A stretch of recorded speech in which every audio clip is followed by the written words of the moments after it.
인간관계 가운데 가장 중요한 관계는 부부 간의 관계, 부모와 자식 간의 관계, 그리고 형제 간의 관계라고 할 수 있습니다. 이 세 관계를 총칭하면 가족 관계입니다. 모든 관계는 각자가 자신의 역할을 감당할 때 유지되고 그리고 발전하게 되는 것입니다. 오늘 성경이 우리에게 가르쳐 주고 있는 부모의 역할과 자녀의 역할, 그리고 형제의 역할에 대해서 생각을 하면서 이 어버이 주일날 하나님이 우리에게 주시는 말씀을 생각하도록 하겠습니다. 첫 번째 생각할 것은 부모의 역할입니다. 부부와 부모는 그 의미와 역할이 다릅니다. 부부는 우리가 아는 대로 결혼하는 남녀이고 부모는 결혼하여 자녀를 낳는 사람입니다. 부부 관계는 남편과 아내가 서로 사랑하면 행복한 삶을 누리게 되지만 부모와 자식과의 관계는 다른 의미를 갖습니다. 조금 전에 말씀드린 대로 부모는 자식을 낳은 사람이지만 그러나 자식을 낳았다는 것으로 부모의 역할이 끝나는 것은 결코 아닙니다. 그래서 에베소서 6장 4절에 보면 아비들아 너희 자녀를 노엽게 하지 말라. 오직 주의 교양과 훈계로 양육하라고 말씀합니다. 간결한 이 말씀 속에는 부모의 역할을 분명하게 설명하고 있는 것입니다. 본 구절 속에서 부모가 할 일 두 가지를 우리가 들여다볼 수 있습니다. 첫 번째 우리 부모가 자녀들에게 해야 할 일은 뭐냐 하면 너희 자녀들을 노엽게 하지 말라는 말씀입니다. 골로새서 3장 21절에 보면 아비들아 너희 자녀를 격노케 말지니 낙심할까 함이라고 했습니다. 여러분, 내가 낳은 자녀라고 함부로 대하면 되지 않습니다. 인격을 가지고 자녀가 태어났기 때문에 자녀들도 인정해주고 그 인격을 인정해줘야 합니다. 왜 문제가 생기느냐 하면 지나친 요구와 부모의 통제 때문입니다. 일반적으로 이 부모들은 자신의 희망이나 기대를 이 자녀들에게 투자하려는 경향이 있습니다. 다시 말하면 내가 잘 못 배웠으니까 너를 가르쳐야겠고 내가 가난하게 살았으니까 너는 고생시키지 않아야겠고 내가 못다 이룬 꿈 내가 꼭 이루어야 된다는 그런 부모들이 있습니다. 그러다 보니까 이 부모들이 자식에게 거는 기대가 크기 마련이고 그래서 요구와 통제가 정도를 넘게 되는 것입니다. 여기서 자녀들은 끝없이 반발하고 저항을 합니다. 이 저항심이 강한 아이는 반대로 소심하고 소극적인 아이들은 어려서부터 부모의 심한 간섭이나 통제를 받고 자랐기 때문에 심리학자들의 견해는 바로 부모님들의 통제와 간섭을 받은 아이들은 굉장히 소극적인 사람이 된다는 것입니다. 두 번째, 왜 자녀들이 반발을 하느냐 하면 무관심하기 때문입니다. 모든 생명체는 접촉 과정을 통해서 성장하고 성숙합니다. 꽃 한 송이, 풀 한 폭이, 애완동물 그리고 사람도 접촉과 관심을 요구합니다. 여러분, 이 사람의 손길이 자주 닿는 화초와 그대로 내버려둔 화초는 이 발육과 향기가 다르다는 것입니다. 전문가들에 의하면 시립영화관에서 자라는 영아들의 경우 아이들을 품에 안고 우유를 먹이는 아이와 침대에 눕혀놓고 우유를 먹이는 아이 사이에는 현격한 성격의 차이가 있다는 것입니다. 이 피부 접촉과 관심 속에서 우유를 먹고 자라는 아이의 성격이 훨씬 밝고 긍정적이고 그리고 성격이 온순하다는 것입니다. 사랑하는 우리 부모 여러분, 여러분은 사업 때문에 바쁘고 회사 때문에 바쁘고 자기 활동 때문에 바쁘다는 핑계로 자녀들에게 쏟아야 할 부모의 관심이 소홀해질 때 자녀들은 소외감과 분노를 느끼게 된다는 사실을 우리가 알아야 합니다. 꼭 때린다고 해서 분노가 생기는 건 아니에요. 부모가 무관심할 때 자녀들은 분노가 생기게 된다는 것입니다. 그러므로 우리가 24시간 껴안고 있어야 된다는 것은 아닙니다. 적당한 관심과 돌봄이 자녀들에게 있어야 한다는 겁니다. 세 번째, 이 불건전한 부모님의 사생활 때문에 자녀들이 저항을 한다는 겁니다. 아버지의 탈선, 어머니의 방종, 거기에 있어서 비롯되는 가정불화, 이것은 자녀를 망가뜨리고 성나게 하는 가장 큰 이유가 된다는 것입니다.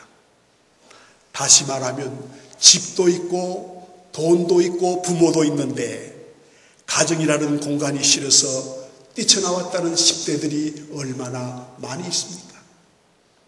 이 책임이 자녀들에게 있는 것이 아니라 우리 부모들에게 있다는 사실을 알아야 돼요.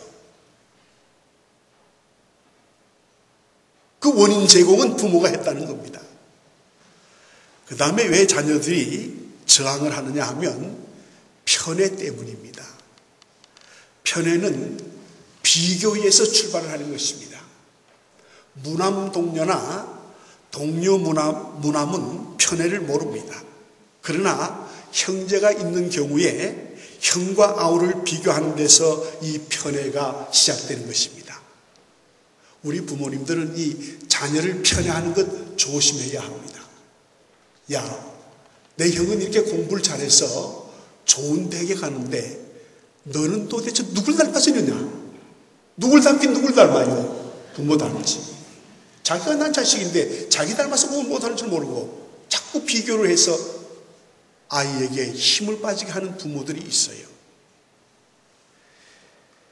이 비교하는 행위가 가까운 것일수록 민감한 반응을 일으킵니다. 그러니까 절대로 자녀들을 키우면서 비교하지 마세요. 형제간에도 다 자기 나름대로의 달란트를 가지고 나옵니다. 그러니까 그 잘하는 부분을 칭찬해서 자꾸 세워줘야지 비교하면 안 돼요. 너는 형은 말 잘 듣는데 너는 왜 말 안 듣느냐? 자기도 옛날에 부모에게 말 안 들었잖아요. 그러니까 그대로 내려오는 거예요. 여러분 심는 대로 거두는 겁니다. 잘 심으시기를 바랍니다. 잘 심어야 돼요. 에서와 야곱의 비극 얼마나 큽니까? 야곱이 장자권을 뺏어서 도망갔어요. 에서가 뿔이 났어요. 그래서 사제를 들어서 400명의 군사를 양육하고 있었어요. 육성하고 있다가 야곱이 돌아오면 죽이겠다고 할 정도로 그렇게 형제간의 악화가 된 것은 부모인 이삭과 리브가의 편애 때문에 이런 문제가 일어났어요. 이게 편애한다는 건 우리가 자녀를 키우면서 좋지 않은 겁니다. 대단히. 이건 우리가 지양해야 할 일이에요. 다섯 번째로 부당한 가치관 때문입니다. 부모가 생각하는 것이 자식만 못할 때 그래서 지시하고 명령하는 것이 윤리와 바른 가치 규범에서 벗어났을 때 자식들은 성을 내고 좌절하게 된다는 사실을 우리가 알아야 합니다. 그래서 오늘 본문은 분명히 우리에게 말씀합니다. 너희 자녀를 노엽게 하지 말라고. 따라 하십시다. 자녀를 노엽게 하지 말라.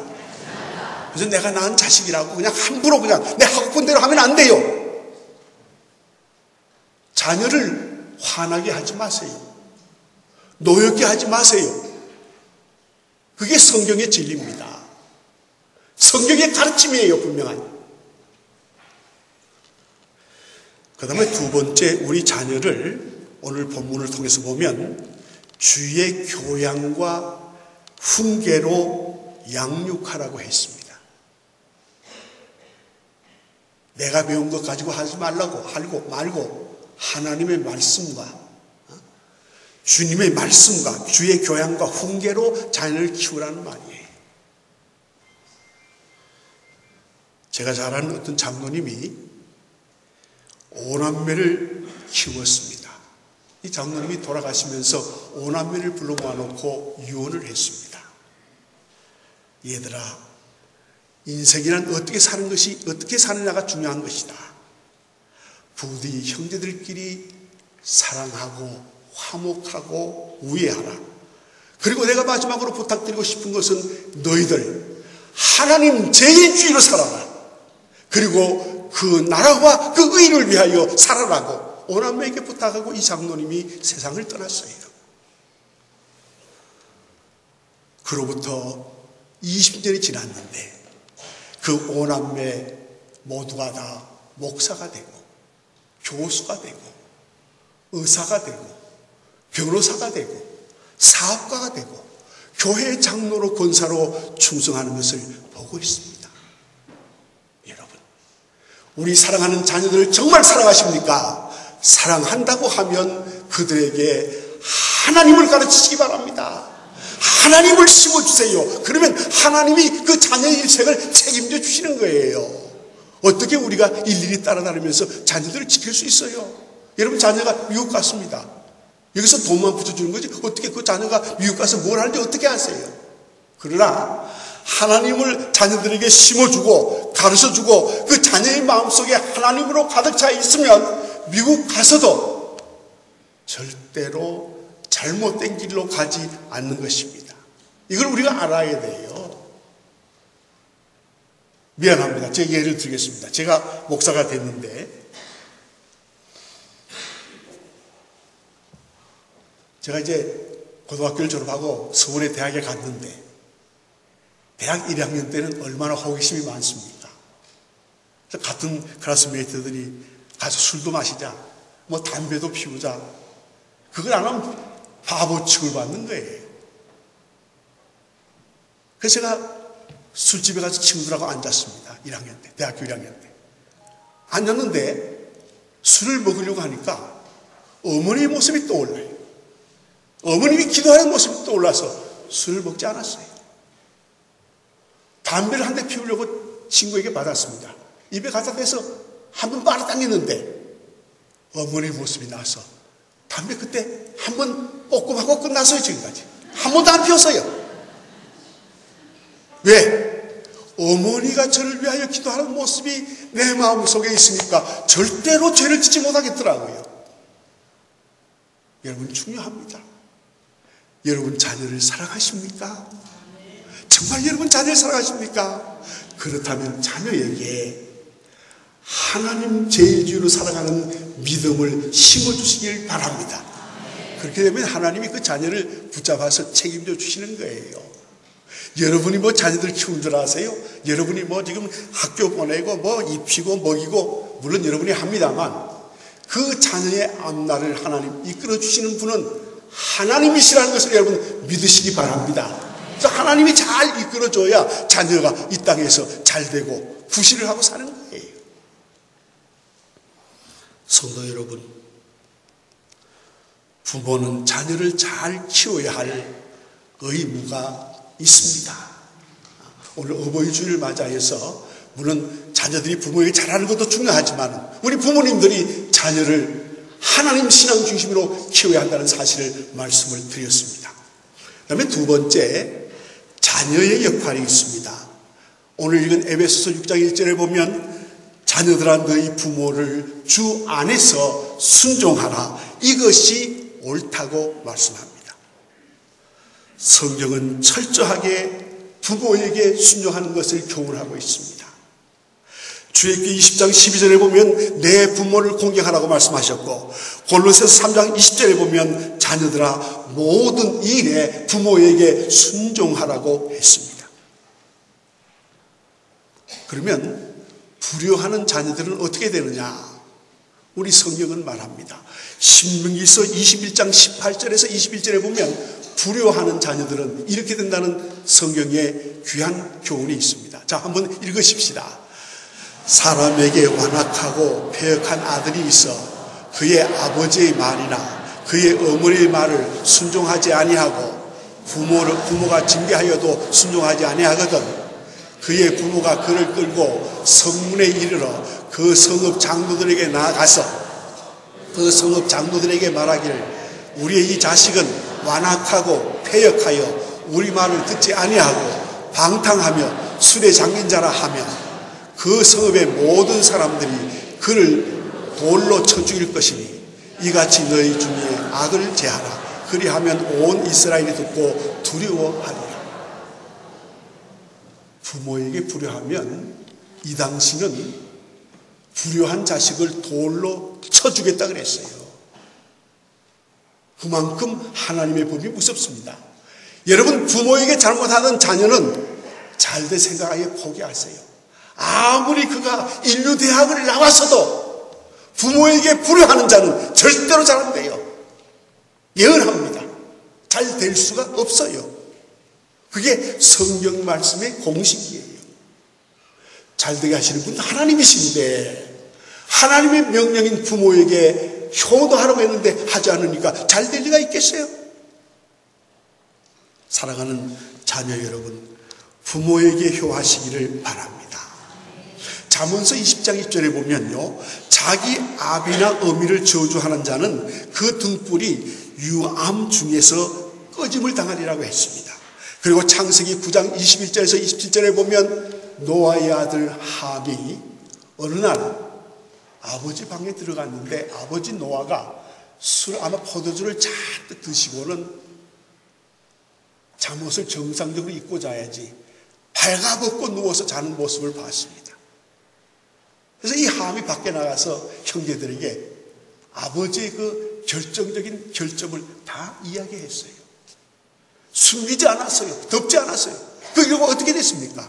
함은 성경에 보면 저주를 받았다 그랬어요. 그리고 종 중에도 종으로 전락되고 말았습니다. 지금 한민족이 세계에서 제일 못 살아요. 이거 별거 아닌 것 같죠? 부모의 허물을 가려주지 못했기 때문에 그런 엄청난 문제가 자손 대대로 내려오는 겁니다. 이걸 우리가 알아야 돼요. 그러면 불효의 원인이 뭡니까? 첫째는 부모님의 은혜를 과소평가하는 데 있습니다. 두 번째는 부모님이 능력이 없다고 평가하기 때문에 불효합니다. 여러분, 물이 위에서 아래로 흐르는 것처럼 효도 역시 위에서 아래로 흘러내려옵니다. 내가 부모님을 존경하면 내 자식들이 나를 존경하는 것입니다. 눈에 보이는 형제를 사랑하는 사람이 하나님을 사랑하는 것처럼 부모님을 잘 받들고 효도하는 사람이 하나님을 바로 섬기고 하나님을 잘 받들게 되는 거예요. 기독교 가정의 자녀들이라면 하나님을 섬기고 예수님의 이름을 부르는 사람이라면 부탁합니다. 꼭 부모님들께 효도하세요. 효도하세요. 효도하라니까 왜 아멘 하지 않아요? 복 받는 길인데 꼭 부모님에게 효도하시기를 바랍니다. 부모님은 기다려주지 않으세요. 부모님이 살아계실 때 효도하시기 바랍니다. 여러분, 효도가 뭡니까? 효도가 부모님의 마음을 편안하게 해드리는 게 효도예요. 효도가 뭡니까? 부모님에게 순종하는 거예요. 효도가 뭡니까? 부모님을 인정해 드리는 거예요. 그저 용돈 몇 푼 드렸다고 음식점에 가서 맛있는 음식 사드렸다고 뭐 좀 어쩌고 해드렸다고 그것도 효도지만은 진짜 효도는 부모님의 마음을 편안하게 하고 순종하고 부모님을 있는 그대로 인정하는 것이 효도인 것을 여러분 믿어야 합니다. 마지막 세 번째, 형제의 역할이 있습니다. 오늘 본문 133편 1절 3절에 보면 형제가 연합하여 동거함이 어찌 그리 아름다운 거라고 했습니다. 이 부부는 연합하고 동거하는 것이 당연하고 쉽지만은 형제가 연합하고 동거하는 것은 쉬운 일이 아닙니다. 여기서 말하는 형제는 피를 나눈 형제와 그리스도 안에서 형제된 사람들을 가르칩니다. 형제를 미워하고 불화하는 원인은 다음과 같습니다. 왜 그러냐 하면 서로의 자존심 때문에 또 이해관계 때문에 그리고 오해 때문에 그런 일이 일어납니다. 여러분, 우리 그리스도인은 한 발 양보해야 합니다. 우리 그리스도인은 손해를 보아야 합니다. 손해보아야지 내가 자꾸 더 가져오려고 하면 안 돼요. 손해보면 하나님이 축복해 주시는 거예요. 손해보세요. 너무 가져오려고 하지 마세요. 그거 모으려고 하지 마세요. 기독교 가정은 예수 믿지 않는 옆집보다 뭔가 달라야 합니다. 여러분, 여러분의 이웃에게 여러분을 어떻게 비춰주고 있습니까? 저분은 참 예수 믿는 사람이다. 저분 때문에 교회 나가고 싶다. 하나님을 믿고 싶다. 이렇게 뭔가 다르게 보여줘야 돼요. 그 무엇인가 좀 나은 것이 있어야지 예수 믿는 사람이 조금 무슨 일이 있고 자기 자존심을 건드리면 그냥 칼부도 치고 땀하고 덤벼들면 되겠어요? 참아야지. 성도 여러분, 형제 간에도 우애하시기를 바랍니다. 이게 축복이에요. 근데 오늘 우리 한국의 현실은요, 돈 때문에 형제 서로끼리 원수가 돼서 사는 형제들이 얼마나 많은지 몰라요. 그 돈 몇 푼 안 되는 것 때문에. 그러지 마세요. 우리 기독교인들은 양보하세요. 달라면 조건이 있어요. 다 조건이. 그거 없어도 살아요. 근데 문제는 뭐냐 하면 예수 믿는 사람이 더 무서워요. 더 무서워. 어느 아파트에서, 청주의 어느 아파트예요. 그 아파트에서 독하기로 소문난 사람이 모 교회 권사님이래요. 이 권사님은 독해서 그 아파트 주변에서 그분에게 덤비질 못한대요. 하도 상심지를 키고 나와서 하면 이런데요. 보자고. 누구냐고. 이거 말이 되겠습니까? 이 예수의 영광 가리는 거예요. 그러므로 우리는 양보하시기를 바랍니다. 그리고 상대편을 이해하세요. 왜 저 사람이 저러는가 이해해야지. 이해하지 못하고 네가 나한테 그럴 수 있느냐? 자존심 내 비춰봐야 뭘 해요? 그 자존심 개도 안 가져가요. 버리고 있어요.